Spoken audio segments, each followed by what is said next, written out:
નર્મદા જિલ્લાના એકતાનગર ખાતે ગુજરાત પોલીસની મંથલી ક્રાઇમ કોન્ફરન્સ યોજાઈ હતી। પોલીસ મહાનિર્દેશક વિકાસ સહાય એ પત્રકાર પરિષદમાં જણાવ્યું કે રાજ્યમાં વ્યાજખોરો સામે કડક કાર્યવાહી હાથ ધરવામાં આવી છે।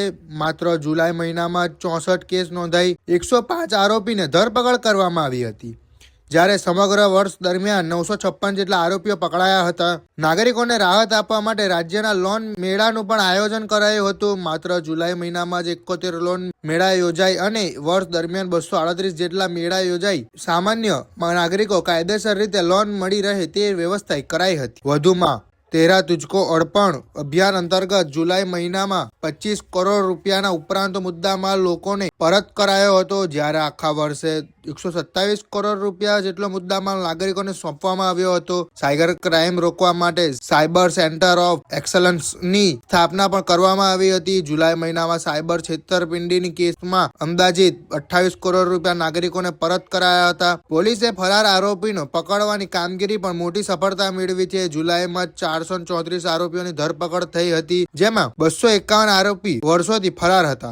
आ उपरांत गैरकायदेसर बांधकामों सामे कार्यवाही करी 750 थी वधु प्रोपर्टी तोड़ी पाडवामां आवी हती। તેમજ ગેરકાયદેસર વીજ કનેક્શન ધરાવતા 2190 લોકોને પણ પોલીસના જાળામાં ઝડપાયા હતા। हर महीने गुजरात के जो वरिष्ठ पुलिस अधिकारीगण हैं, हमारे गुजरात में 4 पुलिस कमिश्नरेट्स हैं और 9 रेंज हैं और उसके अलावा एक रेंज रेलवे का। तो इन सब के जो हेड्स हैं, पुलिस कमिश्नर्स और रेंज हेड्स, इनका हम हर महीने एक क्राइम कॉन्फ्रेंस रखते हैं और पिछले महीने जो हमारी कामगिरी हुई है पुलिस के अलग अलग विषयों में, उसके बारे में हम चर्चा करते हैं और भविष्य में क्या रणनीति अपनाने की ज़रूरत है उसके बारे में हम एक दूसरे से विचार विमर्श करते हैं।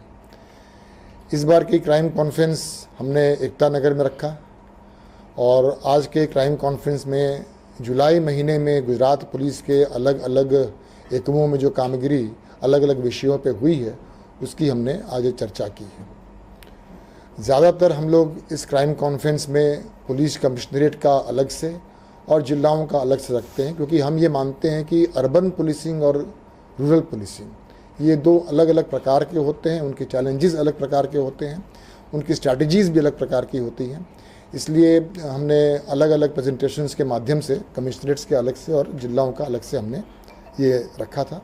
लेकिन ओवरऑल मैं आपको बताना चाहूँगा कि जुलाई महीने में हमने जो आज चर्चा की उसमें हम लोग जो पिछले कई समय से व्याजखोरों के विरुद्ध में गुजरात राज्य में अलग अलग एकमों के तरफ से जो असरकारक और परिणामलक्षी कार्यवाही की जा रही है उसकी भी हमने आज समीक्षा की।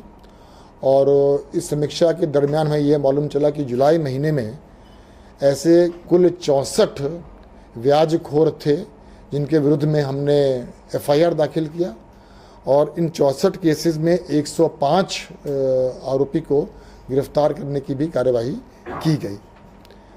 हम व्याजखोरों के विरुद्ध में जो कार्यवाही करते हैं, FIR दाखिल करते हैं, उसके अलावा हम लोग लोन मेला का भी आयोजन करते हैं कि जिसके कारण जो लोग को सचमुच किसी लोन की ज़रूरत है तो अधिकृत सोर्स से, अधिकृत स्रोत से उन्हें लोन मिले, उसकी व्यवस्था करते हैं। इस तरह का लोन मेला का आयोजन जो होता है जुलाई महीने में पूरे राज्य में करीब 71 लोन मेला का आयोजन हुआ था। हमने इस वर्ष की खाली बात करें तो इस वर्ष में करीब 400 FIR दाखिल हुए हैं व्याजखोरों के विरुद्ध में और उसमें करीब 956 आरोपियों को पकड़ने की कार्यवाही की गई है और 238 लोन मेला 2025 के साल में गुजरात के राज्य के अलग अलग जगह पे हमने आयोजन किया है। दूसरा, आप हमारा एक कार्यक्रम जानते हैं कि कोई भी व्यक्ति का कोई भी चीज़ गुम हो जाता है और पुलिस उसके मुद्दामाल की तरह जब कब्जा करती है तो कोर्ट के साथ संकलन करके नियम के मुताबिक ये हम उनका पैसा या उनका कोई भी ऑर्नामेंट होता है, कुछ भी होता है, उनको हम वापस करते हैं।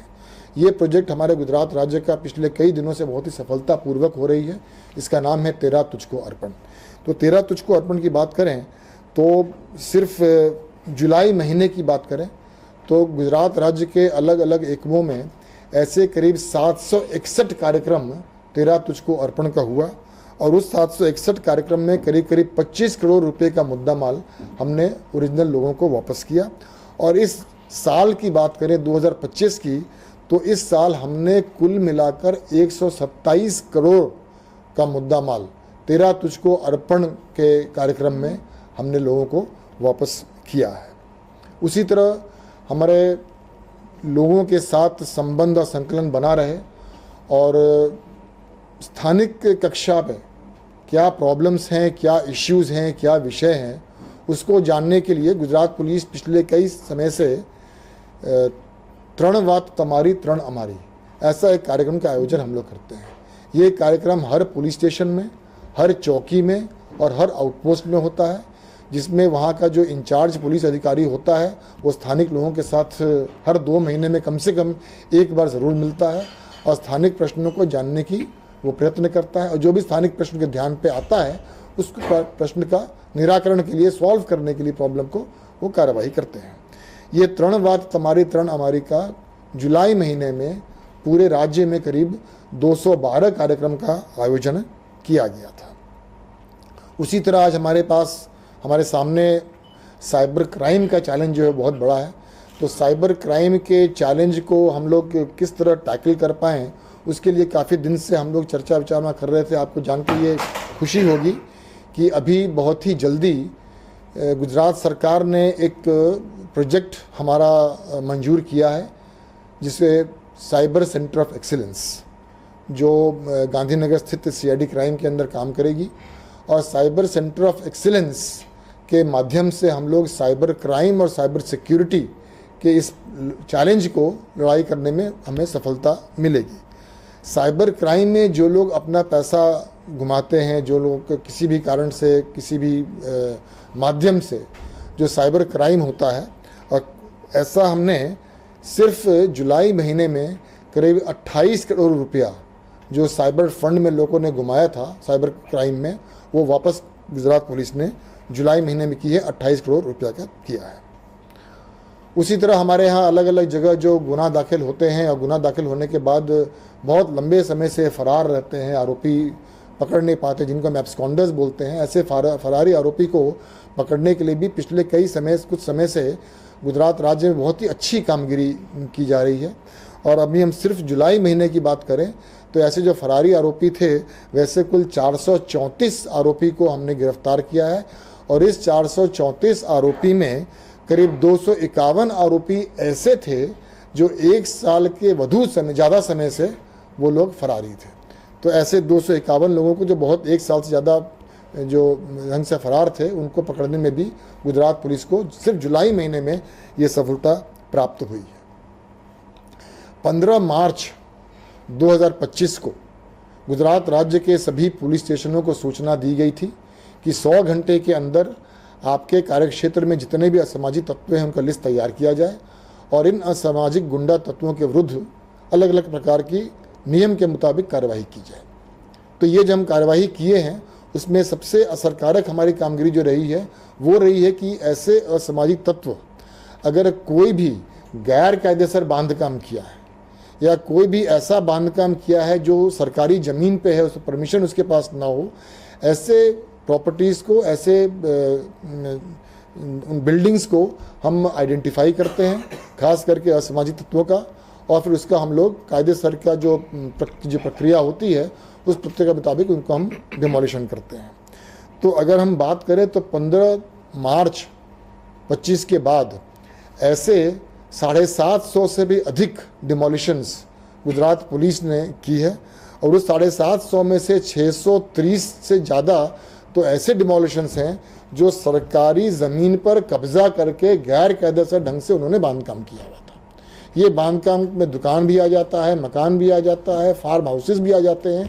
ऐसे बड़े बड़े असामाजिक तत्वों के स्ट्रक्चर्स को हमने डिमोलिश किया है।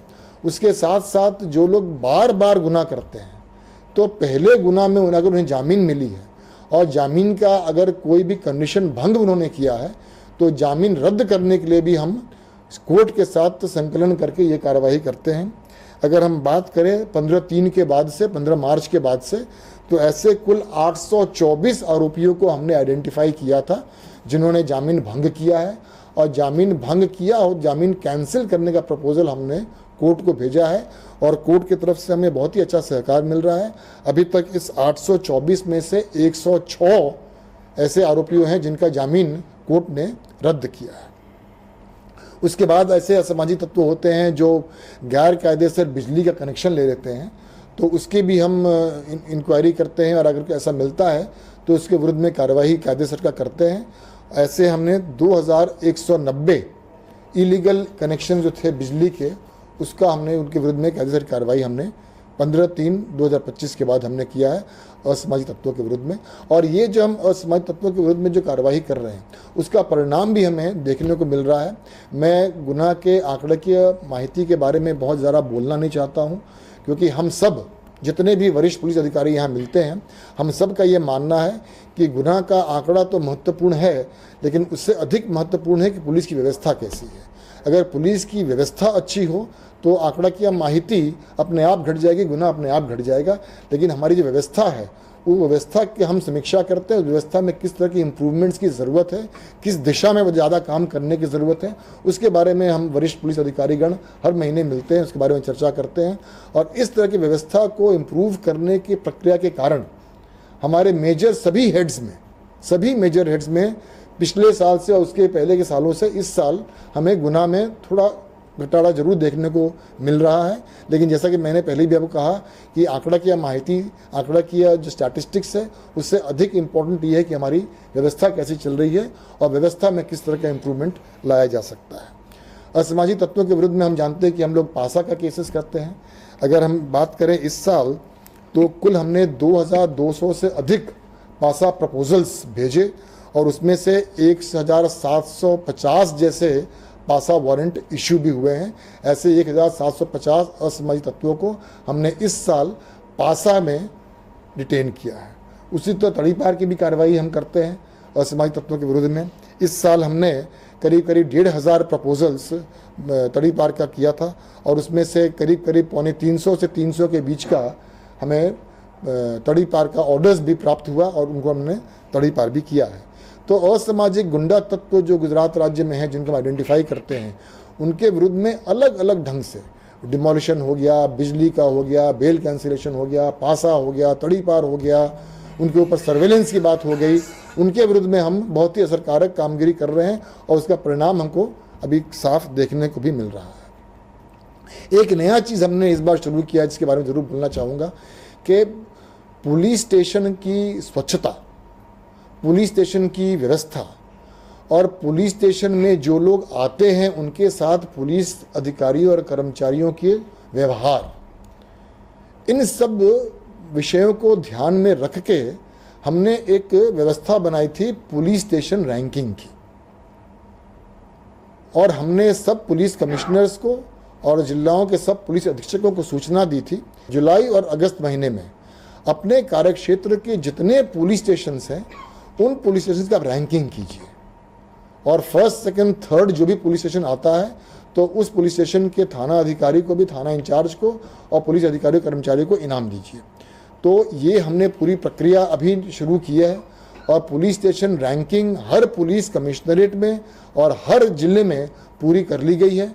और इसके कारण मेरा ऐसा मानना है, मेरा ऐसा विश्वास है कि पुलिस स्टेशन की काम करने की जो पद्धति है, पुलिस स्टेशन में जो स्वच्छता है, पुलिस स्टेशन के लोगों के साथ जो व्यवहार है, उस व्यवहार में भविष्य में आज हम ज़्यादा अच्छा काम कर पाएंगे, हम ज़्यादा अपने आप को इम्प्रूव कर पाएंगे। पुलिस स्टेशन रैंकिंग में इन सब चीज़ों को ध्यान में रख के हमने पैरामीटर्स बनाया है और ये हमने हर 6 महीने में हम पुलिस स्टेशन का रैंकिंग गुजरात राज्य में करने की हमने ये शुरुआत की है। पहला हमने अभी अगस्त महीना में, अभी हमने कुछ दिन पहले ही इसको पूर्ण किया है। ओवरऑल मैं ये कहना चाहूँगा कि हम हर महीने जो ये क्राइम कॉन्फ्रेंस करते हैं उसमें वरिष्ठ पुलिस अधिकारियों एक दूसरे से मिलते हैं तो अलग अलग विषयों पे बहुत डीपली हम लोग चर्चा करते हैं। फील्ड लेवल पे जो प्रॉब्लम्स होता है उन प्रॉब्लम्स को डिस्कस करते हैं, उस प्रॉब्लम का हल क्या हो सकता है उसके बारे में डिस्कस करते हैं। अगर कुछ ऐसा हल है जो डीजी ऑफिस से किया सकता है तो उसके बारे में चर्चा करते हैं। कुछ ऐसा होता है जो सरकार लेवल पे जाना होता है तो वहाँ पे जाने की हम बात करते हैं। लेकिन ओवरऑल जितने भी अधिकारी आते हैं वो सबका 20, 25 साल, 30 साल अनुभव वाले अधिकारी यहाँ आते हैं और हम लोग 2-3 घंटा साथ में मिलते हैं, चर्चा करते हैं, तो उससे बहुत सारे नए चीज़, बहुत सारे नए वस्तुओं के बारे में, विषयों के बारे में हमको मालूम चलता है। और क्राइम कॉन्फ्रेंस से हमारी जो पुलिस, गुजरात पुलिस की जो पूरी व्यवस्था है उसको सुधारने में हमको इससे मदद मिलती है। Thank you very much.